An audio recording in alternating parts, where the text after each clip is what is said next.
Bütün namazlar Medine'de, Kabe'den Allah'a ulaşıyor. Haşa Allah, Kabe ile beraber hareket mi ediyor? Allah'a bir makam veremediğimize göre neden istediğimiz yerde namaza durmuyoruz? Maksadı çok kapalı, ben anlayamadım şahsen. Allah Celle Celaluhu, bilmiyorum maksadını, bize namaz kılın diyor, biz namaz kılmada Kabe'ye doğru dönüyoruz. Bunda esasen müminlerin bir yöne teveccüh etmeleri, her hususta aralarında bir vahdet olması gerektiği gibi bunda da bir vahdet olması düşünülüyor. Müminlerin teveccüh ettiği Kabe'ye bir kutsiyet verilmiş. Kabe-i Muazzama büyük bir mananın göbeğidir orada. Beytullah Kabe'nin içinde büyük bir mananın göbeğidir adeta. Hadis-i şeriflerin ifadesiyle yerin merkezinden ta Sidretül Münteha'ya kadar Kabe'dir. İnsan deli verse, Kabe'nin etrafında, yerin altından da dönüverse yine Kabe'nin etrafında dönmüş olacaktır. Semalara doğru çıksa ta Sidretül Münteha'ya kadar yolu vardır. Küre-i arza doğru teveccüh eden bir insan nereden olursa olsun Kabe'ye teveccüh etmiş olacaktır. Ve esas bunun ifade ettiği, arz ettiği bir mana vardır.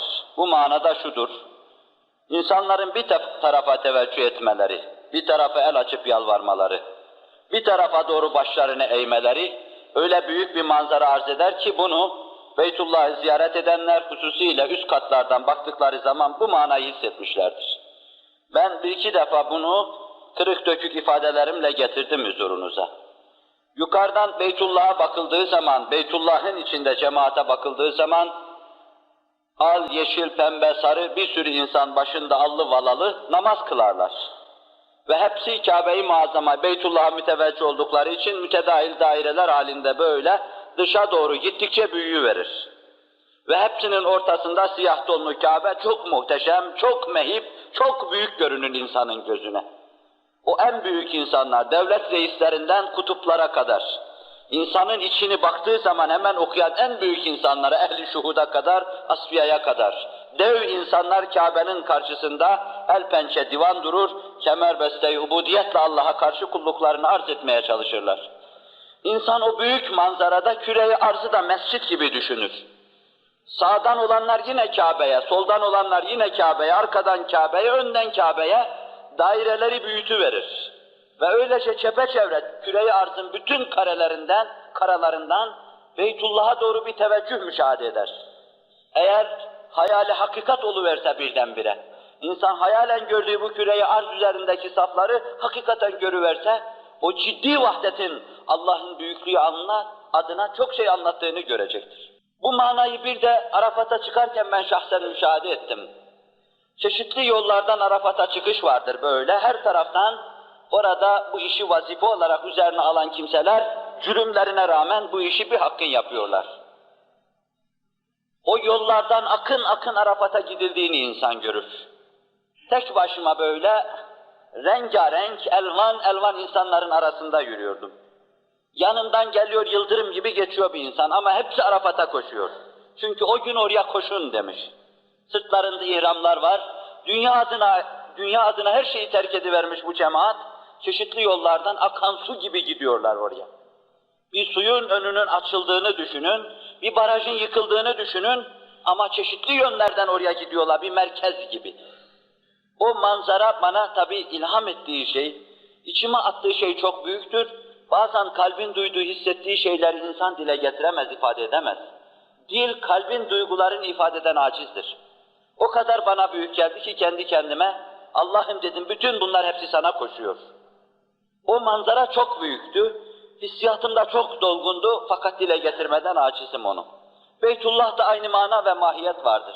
Bir de tersini düşünseniz bunun, insanların ayrı ayrı taraflara, istikametlere teveccüh ettiklerini düşünseniz, ruhta, gönülde bir vahdet olmayacaktır. Ayrıca bu teveccühün tam rezonans olabilmesi için veya başka tabirle frekans denk gelebilmesi için o tarafa teveccühte ayrı bir manası vardır.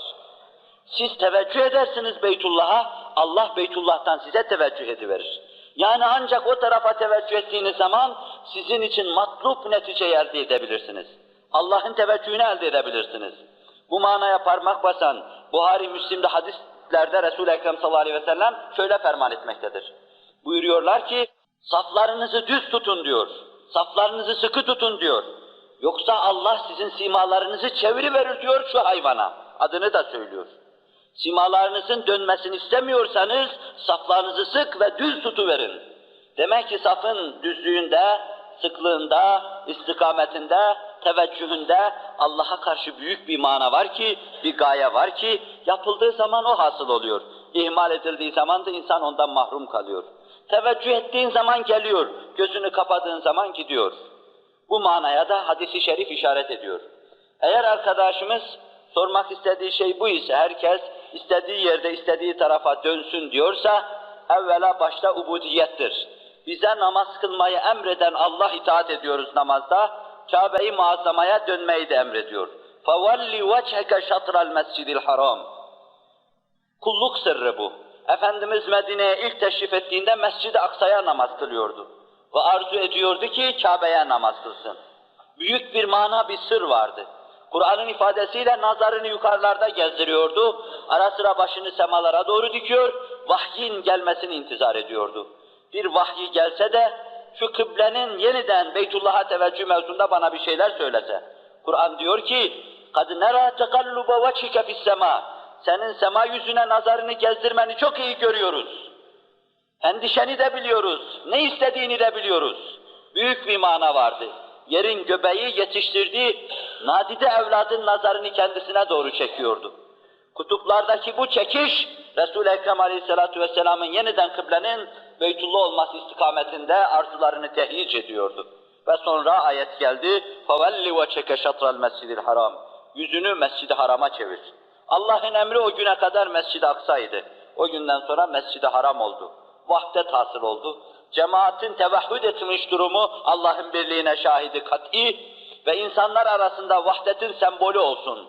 Her halükarda bir olsunlar, birlik arz etsinler, bir olarak görünsünler, bir tarafa teveccüh etsinler, kıble birliği etrafında dahi birleşsinler, vahdet teessüs etsin. Bunun gibi hikmetler olabilir, Allah bilir.